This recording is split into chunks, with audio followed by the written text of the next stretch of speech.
Adik kepada penyanyi dan pelakon Isma Alif, Syamsidah Ismail memaklumkan bahawa urusan pengebumian jenazah abangnya akan diteruskan tanpa menunggu kehadiran isteri serta dua anak Allahyarham. Menurut laporan berita harian, Syamsidah yang berusia 60 tahun berkata keputusan itu diambil selepas segala usaha untuk menghubungi mereka sebelum ini bagi memaklumkan keadaan kesihatan Isma tidak mendapat maklum balas.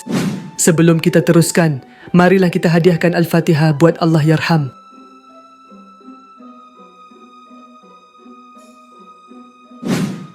Saya bukan nak mengaibkan sesiapa, cuma saya ada beritahu ayah mereka bukan dalam keadaan baik. Jumpalah selagi dia masih boleh bercakap. Walaupun percakapannya sudah tidak jelas, tentulah sebagai seorang bapa dia ingin berjumpa anak-anaknya. Dia ada balas Allahu Akbar, terima kasih maklumkan.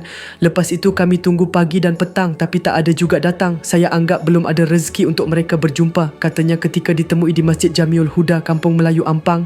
Beliau turut berkongsi rasa kecewa apabila percubaan untuk memaklumkan berita kematian Isma pada pagi ini juga tidak mendapat sebarang respons.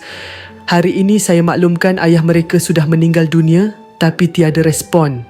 Anak saya juga ada cuba hubungi namun panggilan ditolak, katanya. Sebelum ini, Allahyarham Isma ketika ditemui pada majlis raikan Ramadan bersama artis di restoran Haslam, Kuala Lumpur pada awal April 2024 pernah menyatakan hasratnya untuk bertemu semula dengan dua orang anaknya. Luahan tersebut mendapat perhatian anak sulungnya, Nor Ismailina, yang hadir menziarah bersama suami pada hari raya pertama. Namun begitu, kedua-dua anak Allahyarham dilaporkan tidak lagi datang melawatnya selepas kunjungan tersebut.